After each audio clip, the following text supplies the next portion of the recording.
नमस्कार साथियों। तो चलिए आज के दैनिक जागरण में क्या खास खबरें हैं उन्हें हम लोग एक एक करके देख लेते हैं। और याद रखिए दैनिक जागरण का राष्ट्रीय संस्करण है, तो इसमें आप लोगों को महत्वपूर्ण खबरें ही देखने को मिलेंगी। आपने देखा है कि अभी हाल ही में हमारे देश में लोकसभा का चुनाव हुआ। लोकसभा में टोटल सीटें हैं 543 और लोकसभा सदस्य का चुनाव डायरेक्ट जनता यानी कि मतदाताओं के द्वारा होता है। अगर आपकी उम्र 18 साल हो चुकी है तो वोटर सूची में आपका नाम जुड़ चुका होगा और आप लोग वोट डालने भी जाते होंगे। पहले 21 साल हुआ करती थी वोट देने की उम्र, फिर 61वें संविधान संशोधन के द्वारा इसे घटाकर 18 साल कर दिया गया था। अगर आपको लोकसभा का चुनाव लड़ना है तो आपकी उम्र कम से कम 25 साल होनी चाहिए। अधिकतम उम्र की कोई सीमा नहीं रखी गई है।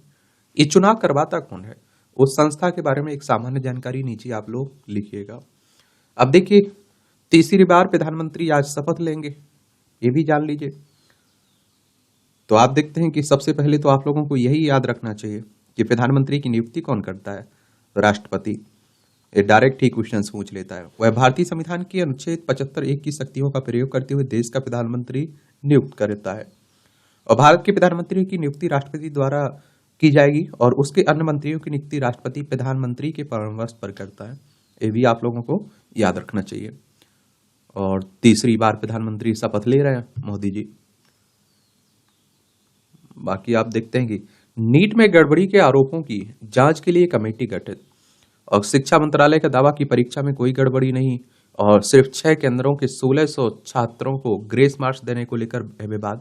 जांच के लिए यूपीएससी के पूर्व अध्यक्ष की अगुवाई में बनी है कमेटी। ये आपने देखा होगा कि मेडिकल में दाखिले के लिए जो नीट परीक्षा होती है ना, उसी में आप देखते हैं कि जिस तरह से धांधली की, घपलेबाजी की बातें हो रही है और एक ही एग्जाम सेंटर से कई लोग आप देखिए 720 में से 720 नंबर ला रहे हैं और जो असंभव है वो भी हो जा रहा है। तो उसको लेकर बहसबाजी हो रही है। जांच के बाद मालूम चलेगा कि क्या होता है। लेकिन मैं कहता हूं कि देखिए, हमारे देश में कोई तो निष्पक्ष पेपर हो। आप लोग देखते होंगे कि जैसे तैसे एग्जाम फॉर्म निकलते हैं, वैकेंसी निकलती है, आप फॉर्म भरते हैं, पेपर देके आप घर नहीं पहुंच पाते हैं। मालूम चलता है पेपर में धांधली हो गई, पेपर लीक हो गया, ये हो गया, वो हो गया। तो इस पर अंकुश लगना चाहिए, रोक लगना चाहिए। नेताओं के मैं कहता हूं जैसे तैसे चुनाव ही ना हो, जैसे तैसे चुनाव हो तो फिर उनमें धांधली हो जाए, आउट हो जाए, फिर वो कोर्ट जाए, सुप्रीम कोर्ट में डला रहे, तो नेताओं को तब समझ में आएगा कि कितनी परेशानी होती है। राहुल गांधी का लोकसभा में नेता विपक्ष बनना तय है और आप सभी जानते हैं इस बात को कि 10% सीटें चाहिए होती हैं ना, तो इस बार तो राहुल गांधी को लोकसभा में विपक्ष का नेता बनने के लिए काफी सीटें हैं उनके पास, 99 सीटें हैं ना। लेकिन 2014 और 2019 में इतनी भी सीटें नहीं ला पाई थी कांग्रेस की विपक्ष का नेता बनने की जिम्मेदारी उसे मिल सके। उड़ीसा में 10 जून को नई सरकार का शपथ ग्रहण होगा और सीएम की दौड़ में जम्मू कश्मीर के पूर्व उपराज्यपाल मुर्मू का नाम सबसे आगे है। आप सभी जानते हैं कि बीजेपी को यहां बहुमत मिला हुआ है उड़ीसा में। और कौन है गिरीश चंद्र मुर्मू? तो 65 वर्षीय मुर्मू 1985 बैच के गुजरात कैडर के आईएएस हैं। उनका जन्म 21 नवंबर 1959 को वेटो उड़ीसा में हुआ था। शुरुआत में आप देखिए उत्कल विश्वविद्यालय से राजनीति विज्ञान की पढ़ाई की। इसके बाद उन्होंने ब्रिटेन की बर्मिंघम यूनिवर्सिटी से एमबीए की पढ़ाई की और देश के 14वें कैग के तौर पर काम किया चुके हैं। 2019-20 तक जम्मू कश्मीर के उपराज्यपाल के रूप में भी काम किया है इन्होंने। एक बार उड़ीसा देख लीजिए आप लोग। उड़ीसा की राजधानी की बात करें तो देखिए ये भुवनेश्वर इसकी राजधानी, इसकी सीमा पश्चिम बंगाल, झारखंड, छत्तीसगढ़, आंध्र प्रदेश से लगती है। और विधानसभा में सीटें कितनी हैं? 147 सीटें हैं, 147। राज्यसभा में 10 सीटें, लोकसभा में 21 सीटें। 1,55,707 वर्ग किलोमीटर में फैला हुआ है आपका क्या उड़ीसा, ये भी याद रखिएगा। अब आप कहोगे कि मुख्यमंत्री के बारे में कुछ बात बता दीजिए, तो संविधान के अनुच्छेद 164 को आप लोग पढ़ेंगे। तो अनुच्छेद 164 को पढ़िए। ये प्रावधान करता है कि क्या करता है कि मुख्यमंत्री की नियुक्ति राज्यपाल द्वारा की जाएगी और विधानसभा चुनाव में पार्टी के बहुमत प्राप्त नेता को राज्य के मुख्यमंत्री के रूप में नियुक्त किया जाएगा और राज्यपाल के पास कार्यकारी अधिकार है, लेकिन वास्तविक कार्यकार ही अधिकारी मुख्यमंत्री के पास होता है। राज्यपाल द्वारा विवेकाधीन शक्तियां प्राप्त की गई हैं। राज्य प्रशासन में मुख्यमंत्री की नियुक्ति, अधिकार, प्रभाव, प्रतिष्ठा और भूमिका को कुछ हद तक कम भी कर देते हैं। एक व्यक्ति जो राज्य विधानसभा का सदस्य नहीं है, उसे 6 महीने के लिए मुख्यमंत्री के रूप में नियुक्त किया जा सकता है। उस समय सीमा के भीतर उसे राज्य विधानसभा की सदस्यता ग्रहण करनी होगी। ऐसा न करने पर उसे मुख्यमंत्री पद का त्याग करना होगा। और देखिए, मुख्यमंत्री का कार्यकाल निश्चित नहीं है, वह राज्यपाल के प्रसाद पर्यंत पद धारण करता है। राज्यपाल द्वारा उन्हें तब तक बर्खास्त नहीं किया जा सकता जब तक कि विधानसभा में बहुमत प्राप्त होता है। यदि वह विधानसभा में विश्वास मत खो दे तो उसे त्यागपत्र दे देना चाहिए, अन्यथा राज्यपाल पर दबाव बनाया जाता है। चलिए, ये सब याद रखा करिएगा। राष्ट्र प्रमुखों के साथ होगी मोदी जी की द्विपक्षीय वार्ता। ये आप देखेंगे कि रविवार को होने वाले नरेंद्र मोदी के पीएम के तीसरे कार्यकाल के शपथ ग्रहण समारोह में हिस्सा लेने के लिए विदेशी मेहमानों की पहुंचने का सिलसिला शुरू हो गया है। और शनिवार को बांग्लादेश की पीएम शेख हसीना और सेशल्स के उपराष्ट्रपति मोहम्मद अफीफ नई दिल्ली में पहुंच गए हैं। अभी तक जो जानकारी है उसमें मुताबिक 7 देशों के प्रमुखों के साथ पीएम मोदी शपथ ग्रहण समारोह के बाद अलग अलग द्विपक्षीय वार्ता भी करेंगे।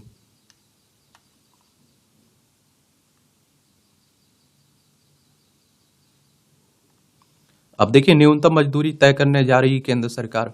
एक केंद्र के नए कानून से संगठित असंगठित क्षेत्रों के 50 करोड़ श्रमिकों को होंगे लाभान्वित। सभी राज्यों को फ्लोर लेबर के हिसाब से न्यूनतम मजदूरी देनी ही होगी। कांग्रेस ने भी घोषणा पत्र में किया था न्यूनतम मजदूरी प्रतिदिन 400 रुपए करने का वादा। और अभी न्यूनतम औसत मजदूरी 7,000 से 12,000 रुपए प्रति माह के बीच है। एक बात और आपको बता दूं, न्यूनतम मजदूरी कानून भी आया था, लेकिन हमारे देश में आप देखते हैं कि वो लागू नहीं हो पाता है। कम से कम इतनी मजदूरी तो आप देखते हैं कि मजदूरों को मिलना चाहिए, इसकी बात होती है। जीत का दौर एक बार और विश्व कप में पाकिस्तान को फिर से हराने उतरेगी भारतीय टीम। T20 विश्व कप की बात हो रही ना। 1992 में सिडनी से शुरू हुआ जीत का दौर 2024 में न्यूयॉर्क की नसाउ काउंटी के आइजनहावर पार्क में बने अस्थायी स्टेडियम में भी बना रहना चाहिए। भारत ने आप देखिए ऑस्ट्रेलिया में 1992 में हुए वनडे विश्व कप में पाकिस्तान को सबसे पहले हराया था। चलिए देखते हैं क्या होता है। 7वीं बार T20 विश्व कप में टकराएगी दोनों टीमें।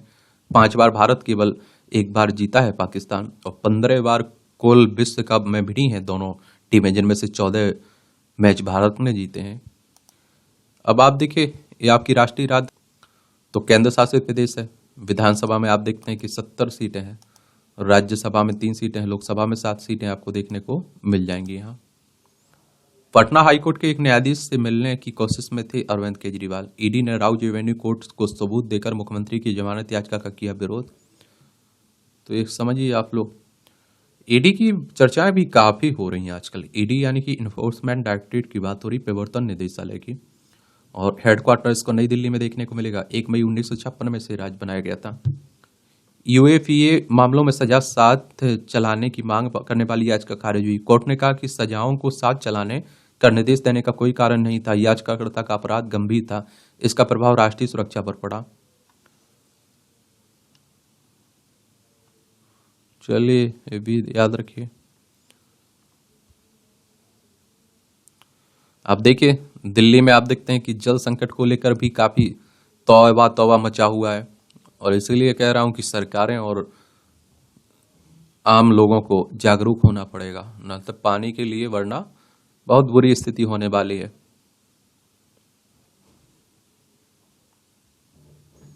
भ्रष्टाचार का दावा करने वाली तस्वीरों को साक्ष्य के आधार पर साबित करें। दिल्ली हाईकोर्ट ने ये टिप्पणी पति की उस अपील को खारिज करते हुए की है जिसमें उसने पारिवारिक न्यायालय के आदेश को चुनौती दी थी। आजकल आप देखिए इस तरह के मामले भी खूब आ रहे हैं।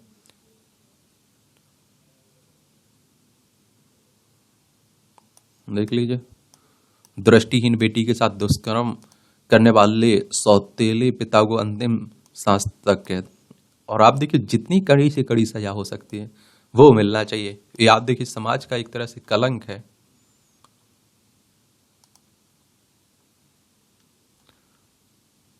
सुपर स्पेशलिटी ब्लॉक शुरू होने पर प्राइवेट वार्ड की बढ़ेगी सुविधा। ये अंतिम चरण में आप देखते हैं कि सुपर स्पेशलिटी ब्लॉक का निर्माण प्राइवेट वार्ड में किफ़ायती शुल्क देकर मरीज बेहतर व आरामदायक इलाज की सुविधा पा सकते हैं।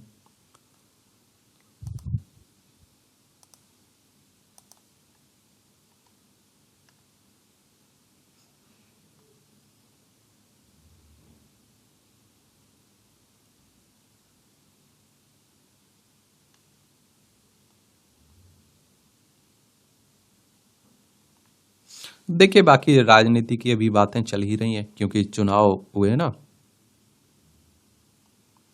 चीन से संबंधों को सामान्य बनाने की कोशिश जारी। और आप देखिए, चीनी विदेश मंत्रालय ने बधाई संदेश में स्थिर संबंधों की जताई थी आशा। भारतीय और चीनी सेनाओं के बीच मई 2020 से गतिरोध चल रहा है और 5 में से 4 P5 देशों के नेताओं ने मोदी को जीतने की बधाई दी है। और चीनी राष्ट्रपति शी जिनपिंग की ओर से अब तक नहीं आया कोई संदेश, ये भी याद रखिए। मोदी ने यमन के पीएम को दिया धन्यवाद।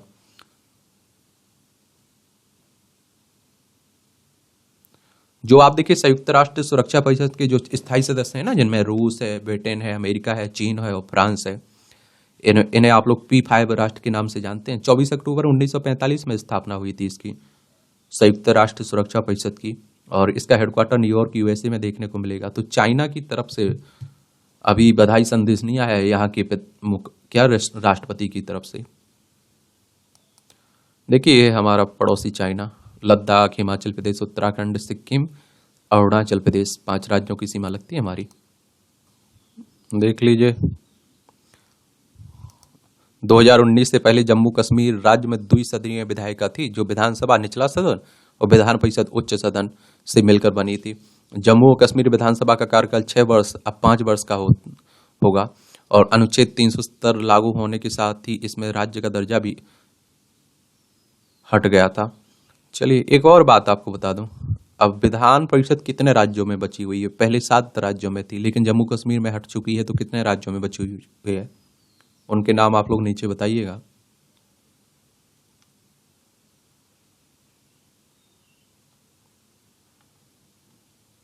ये जम्मू कश्मीर में आयोग ने चुनाव चिन्ह आवंटन के लिए मांगे आवेदन। विधानसभा चुनाव की तैयारी हो रही है ना। देखिए, है जम्मू कश्मीर, इसकी सीमा पाकिस्तान से लगती है। अंतर्राष्ट्रीय राज्यों में लद्दाख हो गया, हिमाचल प्रदेश और पंजाब से लगती है। केंद्र शासित प्रदेश है ना, तो उसी की बात हो रही है।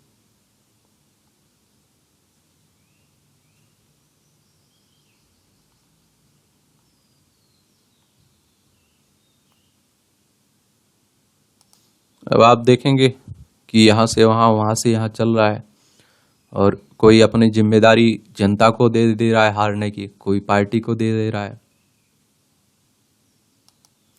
या आप देखिए, भतीजे को राजनीतिक विरासत सौंप सकते हैं नवीन पटनायक। और आप देखेंगे, नवीन पटनायक उड़ीसा के मुख्यमंत्री थे ना, इस बार बहुत बुरी स्थिति से हारे चुनाव। तो कौन है अरुण पटनायक? तो अरुण पटनायक नवीन पटनायक के बड़े भाई, दिल्ली में रहने वाले उद्योगपति प्रेम पटनायक के पुत्र हैं। वह अपने परिवार के साथ दिल्ली में रहते हैं। बीच बीच में उनके राजनीति में आने तथा बीजू पटनायक परिवार के राजनीतिक उत्तराधिकारी को आगे बढ़ाने की चर्चा होती रहती है। 2019 के विधानसभा चुनाव के दौरान यह चर्चा थी कि नवीन पटनायक अरुण का चुनाव लड़ा सकते हैं। हालांकि अरुण चुनाव नहीं लड़े थे। एक नाम और चलता है बीके पांडेयन का। बीके पांडेयन 2000 बैच के भारतीय प्रशासनिक सेवा के अधिकारी रह चुके हैं और मूल रूप से तमिलनाडु निवासी पांडियन ओडिशा की नवीन पटनायक की सरकार में 5T सचिव, transparency, team work, technology, time और ट्रांसफॉर्मेशन थे। वह नवीन पटनायक के निजी सचिव भी रह चुके हैं। नौकरी छोड़ने के बाद वह बीजू जनता दल में शामिल हो गए थे। बाकी देखते हैं क्या होता है।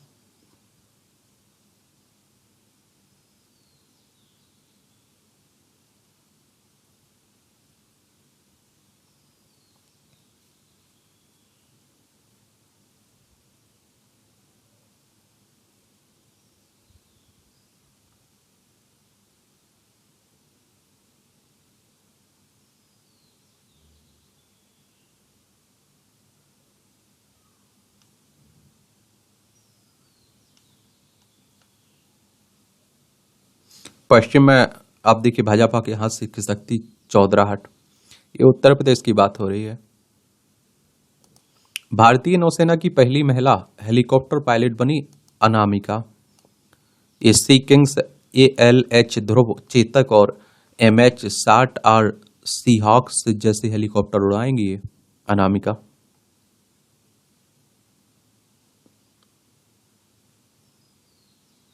और इससे पहले साल 2018 में वायुसेना की फ्लाइंग ऑफिसर अवनी चतुर्वेदी ने लड़ाकू विमान उड़ाने वाली पहली भारतीय महिला पायलट बनकर इतिहास रचा था। ये भी याद रखिएगा।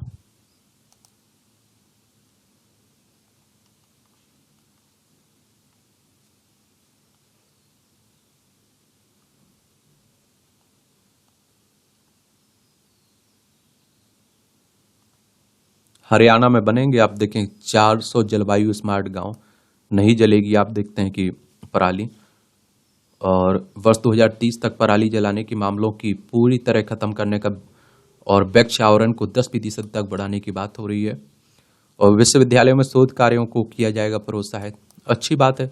और देखिए, जलवायु की तरफ, पर्यावरण की तरफ हम सबको मिलकर अब ध्यान देना ही पड़ेगा।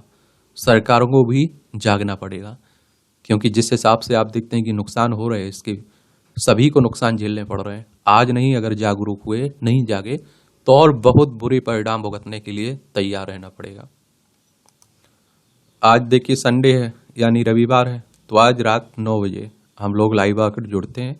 आपके जो सवाल हुआ करें, जो सुझाव हुआ करें, उन्हें जरूर आप लोग बताया करिएगा। ठीक है।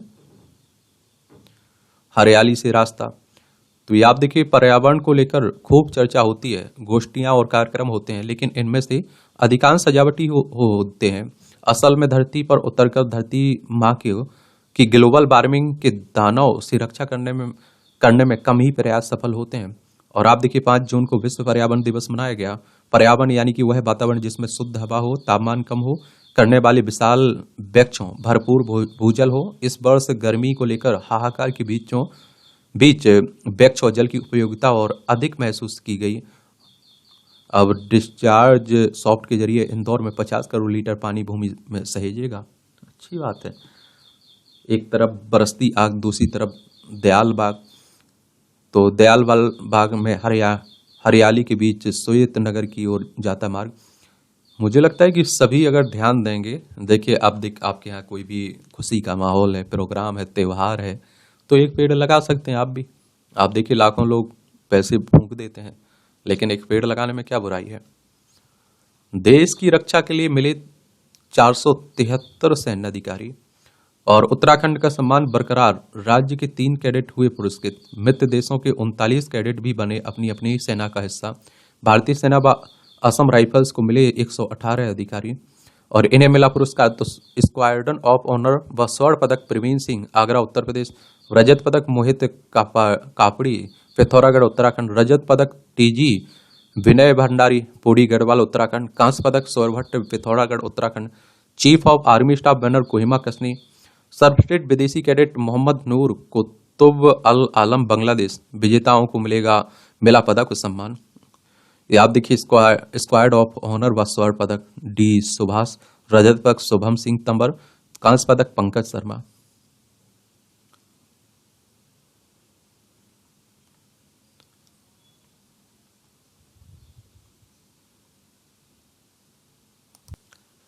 ये आप देखेंगे कि 7,000 करोड़ का आईपीओ लाएगी बजाज हाउसिंग फाइनेंस।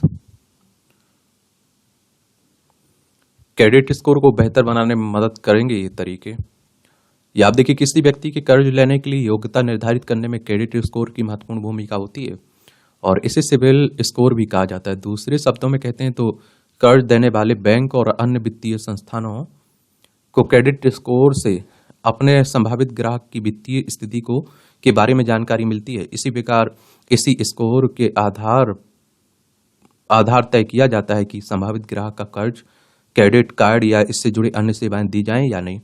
और किसी भी व्यक्ति के लिए अपने क्रेडिट स्कोर को बेहतर बनाए रखना जरूरी है। 4 क्रेडिट ब्यूरो तैयार करते हैं स्कोर। भारत में 4 क्रेडिट ब्यूरो क्रेडिट स्कोर तैयार करते हैं। इनमें आप देखिए इक्वाफिक्स, ट्रांस यूनियन सिविल, एक्सपेरियन और CRIF हाईमार्क शामिल हैं। यह क्रेडिट ब्यूरो पुनर्भुगतान, क्रेडिट उपयोग, कर्ज लेने के पैटर्न और क्रेडिट हिस्ट्री के आधार पर क्रेडिट स्कोर करते हैं। खराब क्रेडिट स्कोर के असर, तो आप देखिए बैंक में से नया कर्ज लेने में परेशानी होगी, कर्ज पर ज्यादा ब्याज का भुगतान करना पड़ेगा। बेहतर वेतन या कमाई के बावजूद कर्ज के पहले से मंजूर ऑफर प्री अप्रूव्ड में कमी आएगी। लोन के आवेदन खारिज होने की संभावना ज्यादा रहती है। यदि लोन मिलता भी है तो वह प्रतिकूल शर्तों पर।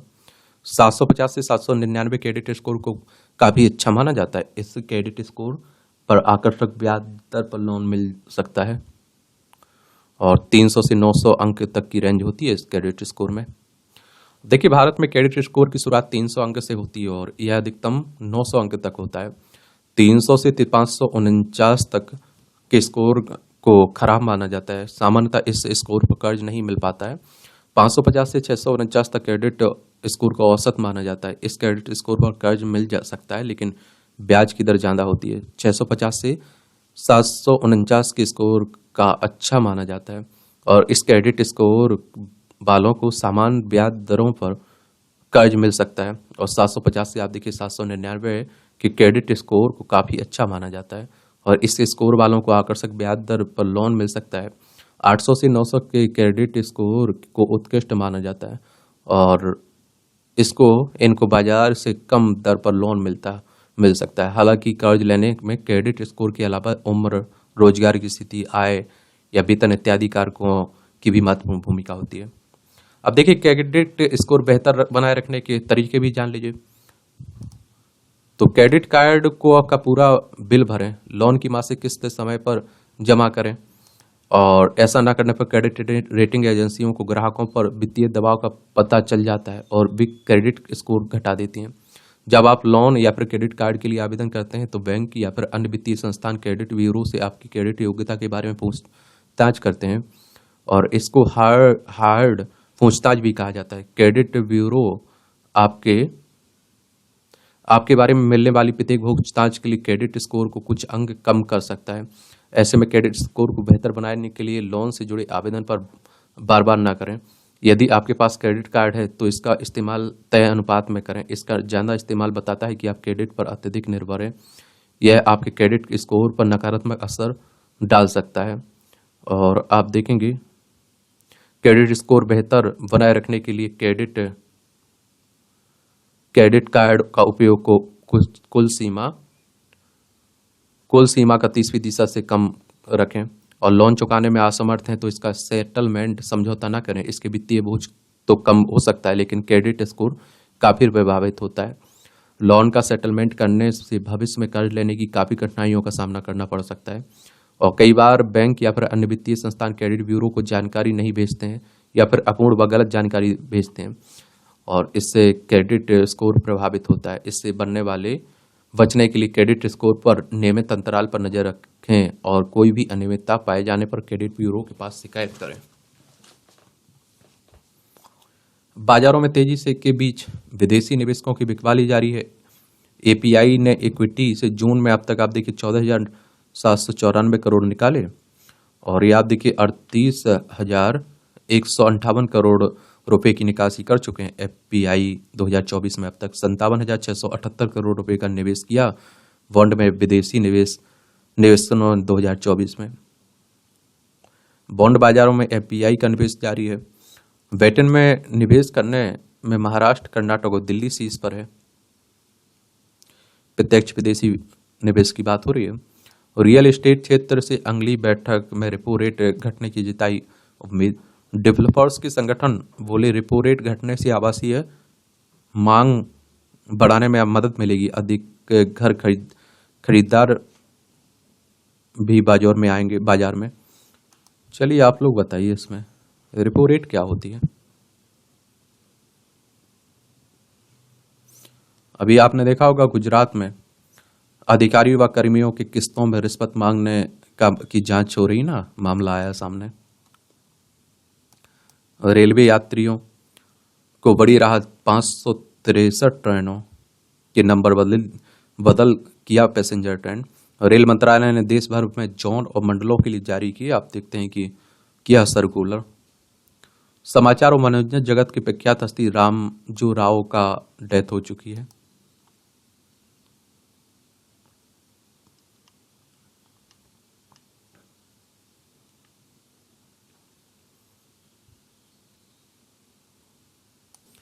ये अब आप देखिए अंतर्राष्ट्रीय खबरें हैं।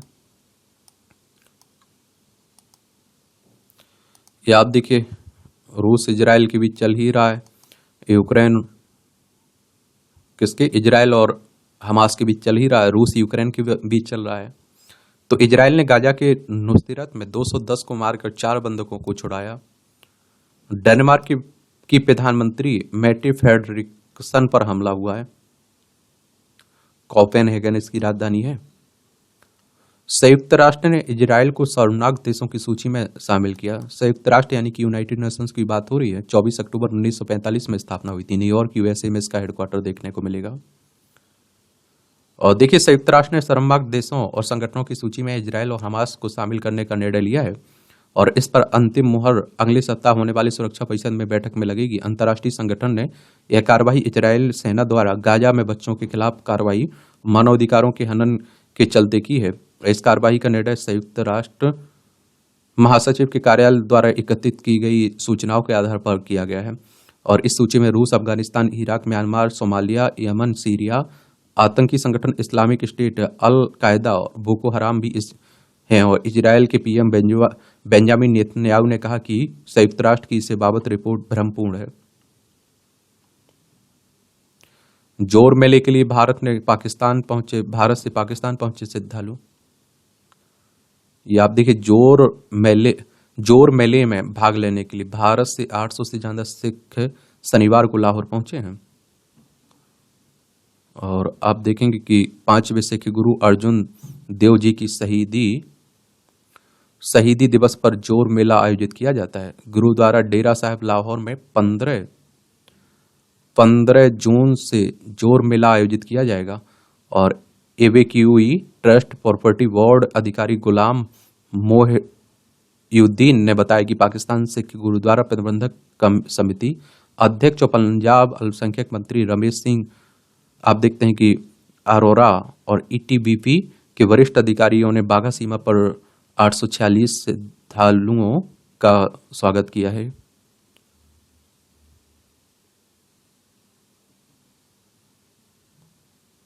चौक का नाम भगत सिंह के मामले में अब सितंबर में होगी सुनवाई। ये लाहौर कोर्ट के आदेश का पालन नहीं करने पर दायर की गई याचिका। लाहौर के सादमान चौक पर फांसी दी गई थी भगत सिंह जी को, 1971 में दी गई थी ना।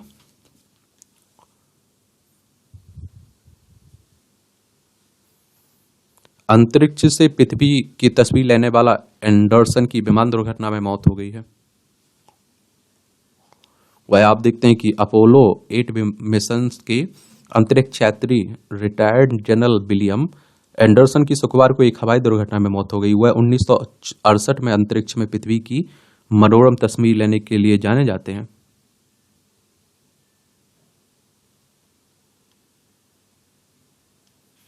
विश्व भर के कॉमेडियन से मिलेंगे पोप फ्रांसिस। ये परस्पर सहयोग बढ़ाने पर शहबाज शरीफ और शी जिनपिंग सहमत हो चुके हैं। चीन पाकिस्तान आर्थिक गलियारे की भी बात हो रही है।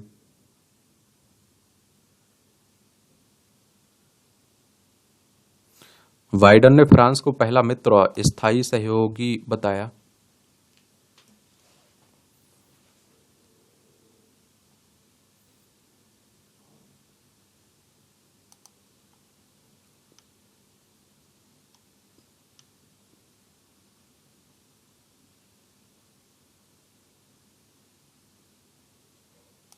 एक खेल का क्षेत्र है।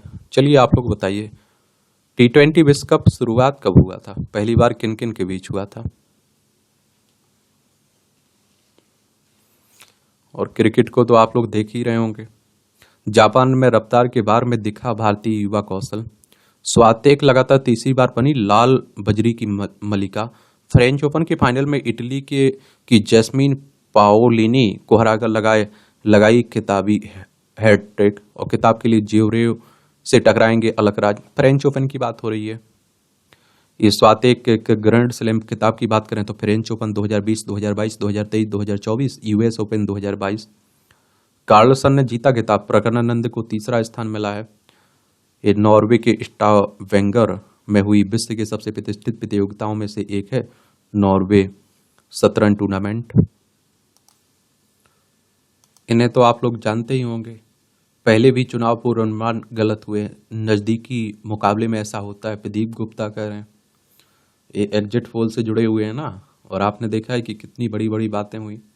11वीं में फेल होकर जिंदगी में टॉप कर गई प्रियल। मध्य प्रदेश के इंदौर में रह रही प्रियल यादव की उपलब्धि, उनके हौसले की चर्चा देश भर में हो रही। हाल ही में मध्य प्रदेश लोक सेवा आयोग एमपी एमपीपीएससी ने राज्य सेवा परीक्षा 2021 का परिणाम घोषित किया है। इसमें वह छठे स्थान पर है। बेशक टॉप 10 की सूची में 7 महिलाएं हैं, लेकिन संघर्ष की जो कहानी उन्होंने अपने जीवन में लिखी वह आज की पीढ़ी के लिए प्रेरणा है। 11वीं में फेल होने के बाद फिर कैसे उन्होंने 15 से 20 दिन के भीतर उसी विषय से परीक्षा पास की, फिर इंजीनियरिंग की पढ़ाई की और पीएससी की परीक्षा देकर जिला रजिस्ट्रार के पद पर चयनित होने के बाद भी परीक्षा देती रही। अब डिप्टी कलेक्टर बन रही हैं। तीसरी बार दी इन्होंने परीक्षा। तो इस तरह की मोटिवेशनल स्टोरी देखा करिए। खुली आंखों का सपना 11 साल बाद अपना, एक दो नहीं पूरे 11 साल उन आंखों ने एक सपना देखा था। सपना देश सेवा का, खुद को साबित करने का, अपनों का स्तर गर्व से ऊंचा करने का। और जब सपना पूरा हुआ तो लगा जैसे सब पा लिया। कह रही कि प्रवीण सिंह जब भारतीय सैन्य अकादमी की पासिंग आउट परेड में स्वर्ण पदक मिला तो वह उनके लिए सबसे बड़ा गर्व का दिन था। चलिए देख लिया करिएगा। ये इसकी पीडीएफ आपको टेलीग्राम पर डाल देता हूं, तो वहां जाकर आप लोग डाउनलोड कर सकते हैं। परीक्षा से पहले छोटे छोटे लक्ष्य निर्धारित करें पढ़ाई। 100 में से 100 अंक लक्ष्य को पाना, इसे कहते हैं ढूंढकर भी कहीं कोई कमी ना निकाल पाए, कहीं पर भी कोई अंक कटने की कोई गुंजाइश नहीं रहे। मेडिकल प्रवेश परीक्षा के लिए आयोजित होने वाली नीट यूजी में यह काम कर दिखाया है ग्रेटर नोएडा में रहने वाले मृदुल आनंद ने। ऐसा नहीं कि उनकी कोई कमजोरी नहीं है, लेकिन उन्होंने छोटी छोटी तकनीक से उसे कमजोरी पर विजय प्राप्त की, अपने लक्ष्य को पा लिया है। और देखिए, मैं हमेशा कहता हूँ आप लोगों से कि क्या कहता हूँ, कहता ये हूँ कि आप लोग ध्यान रखा करिएगा। कहीं अगर कोई कमी रहती है तो उसमें सुधार किया करिएगा। आप लोग क्या किया करिएगा, सुधार किया करिएगा। ईमानदारी से अपनी गलतियों को एक्सेप्ट किया करिएगा और आगे बढ़ा करिएगा। यहाँ आप देखिए, जनरल नॉलेज की जानकारी मिल जाती है, परीक्षा के पॉइंट व्यू से भी पॉइंट मिल जाते हैं। आज ही भारत के प्रधानमंत्री बने थे लाल बहादुर शास्त्री। लाल बहादुर शास्त्री 1964 में आज ही के दिन भारत के प्रधानमंत्री बने थे, जब जय जवान जय किसान का नारा शास्त्री जी ने दिया था।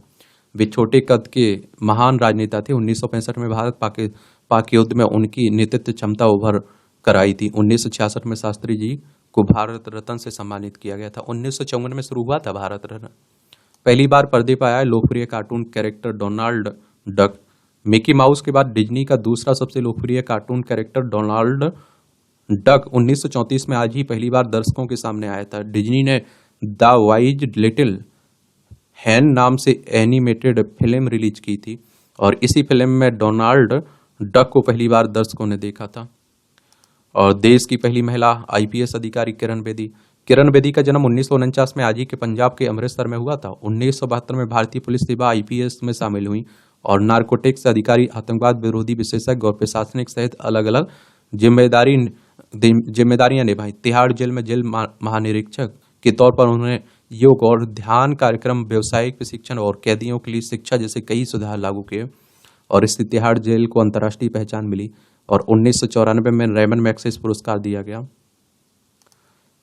हिमालय में जलवायु परिवर्तन से विलुप्त हो रही यारसा गंबू जड़ी उत्तराखंड के बुग्यालों में शीतकाल में कम हिमपात और वर्षा बनी वजह और इस वर्ष विदोहन के लिए गई सीमांत गांव को लोग निराश होकर वापस लौटे। 10 साल पहले तक 10 क्विंटल विदोहन इस वर्ष 1.5 क्विंटल में सिमटा। 2012 में DIBIR हल्द्वानी ने गंबू का कल्चर कर ब्याग्या बनाने पर पेटेंट कराया था। जड़ी बूटियों के लिए जानते हैं ना, यौनवर्धक दवाइयों में होता है प्रयोग इसका। अवसाद रोधी दवाएं बंद करने पर रोग के वापसी के लक्षण का अनुभव है। ब्रेन ट्यूमर से लड़ने को जागरूकता जरूरी है, समय पर हो पहचान। भारत में ट्यूमर के कारण 2020 में 2,51,329 लोगों की मौत हुई है। सुबह के समय होने वाला व उल्टी के साथ से दर्द खतरे का संकेत है। Brain tumour risk factor mobile का ज़्यादा इस्तेमाल है। क्या लक्षण है इसके? सिर दर्द जो सुबह के समय गंभीर होता है, उल्टी के साथ जुड़ा होता है, व्यक्ति को दो दौरे आना, हाथ या पैर में कमजोरी या सुन्नत लकवा का होना, बोलने में गड़बड़ी, नज़र कमजोर होना, सुनने की समस्या, निगलने में कठिनाई और चलते समय असंतुलन या फिर चक्कर आना। एफिल टावर पर ओलंपिक रिंग्स का प्रदर्शन। फ्रांस की राजधानी पेरिस में विश्व प्रसिद्ध एफिल टावर पर ओलंपिक रिंग्स प्रदर्शन की गई, जिन्हें देखने के लिए बड़ी संख्या में लोग पहुंचे हैं। और इसमें ओलंपिक प्रतीक के तौर पर समान आयामों के 5 इंटरलिस्ट रिंग्स होते हैं, जो 5 महाद्वीपों में के मिलने हैं और ओलंपिक में दुनिया भर के एथलीटों का प्रतिनिधित्व करते हैं। वर्ष 1913 में फिएके की डी कोवर्टिन ने रिंग्स का निर्माण किया था। फ्रांस इस वर्ष ओलंपिक में की मेजबानी कर रहा है ना, इस मौके पर एफिल टावर पर विशेष लाइटिंग की व्यवस्था की गई। एनर्जी ड्रिंक पीने से दिल की धड़कनें अनियमित होने का खतरा है, अनुसंधान कह रहा है। पानी से भर गई सड़क तो पूरा किया सर्फिंग का शौक। महासागर दिवस पर समुद्र में छोड़े गए कछुए। विश्व महासागर दिवस पर शनिवार को थाईलैंड के दक्षिणी प्रांत नाराथिवाट में किनारा में आयोजित आप देखते हैं कि समारोह के दौरान कछुओं को समुद्र में छोड़ा गया और महासागरों की रक्षा के बारे में जागरूकता बढ़ाने और अत्यधिक मछली पकड़ने की प्रवृत्ति को समाप्त करने के लिए यह दिवस मनाया जाता है। और इस वर्ष की थीम अवेकन न्यू डेप्थ्स रखी गई है, जिसका उद्देश्य महामारी के प्रति समझ करना, सहयोग और प्रतिबद्धता की एक नई गहराई का पता लगाना है। अब आप देखिए, ये मूवियों से जुड़ी खबरें हैं। पढ़ना हो तो पढ़ सकते हैं, छोड़ना हो तो छोड़ सकते हैं। और इस तरह से आप देखते हैं कि आज के न्यूज़पेपर की कहानी खत्म होती है। आप लोग पढ़ते रहिए, एंजॉय करते रहिए। आपका कोई मेरे लिए सवाल हो, सुझाव हो तो ज़रूर आप लोग भेजा करिएगा। धन्यवाद।